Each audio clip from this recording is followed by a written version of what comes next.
The Suwar, viewed as a whole, strike me as being the work of one who began his career as a thoughtful inquirer after truth, and an earnest asserter of it in such rhetorical and poetical forms as he deemed most likely to win and attract his countrymen, and who gradually proceeded from the dogmatic teacher to the politic founder of a system for which laws and regulations had to be provided as occasions arose. And for all the Suar, it must be remarked that they were intended not for readers, but for hearers, that they were all promulgated by public recital, and that as much was left as the sentences shew to the manner and suggestive action of the reciter, it would be impossible, and indeed it is unnecessary, to attempt a detailed life of Muhammad within the narrow limits of a preface. The main events thereof,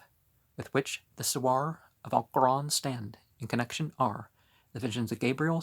are said to have been seen at the outset of his career in the 40th year, during one of the seasons of annual monthly retirement for devotion and meditation to Mount Hira, near Mecca, the period of mental depression and reassurance previous to the assumption of the office of public teacher, the fatra or pause,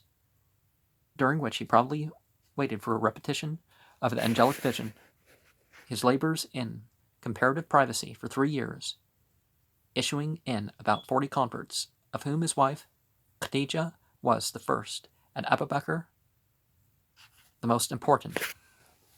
well, according to Sunni interpreters. For it is to him, but Sunni narrations indicate that that probably wasn't the case. Well, I mean, he was certainly important. I'm not denigrating that, but for it is to him and Abu Jahl, Surah 92, page 32, refers. Struggles with Meccan unbelief and idolatry followed by a period during which probably he had the second vision, Surah 53, page 69, and was listened to and respected as a person possessed, or so they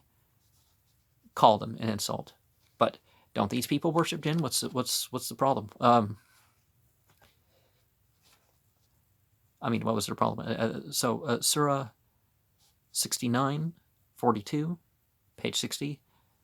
52, 29, page 64. The first emigration to Abyssinia in 616 of the Common Era, in consequence of which the Meccan persecutions brought on by his now open attacks upon idolatry, tagut, rebels of all sorts, really, increasing reference to Jewish and Christian histories, showing that much time had been devoted to their study,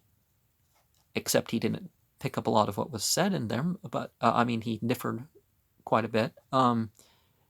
The conversion of Omar in 617 of the Common Era, the journey to the Qaifites at Ta'if in 620, the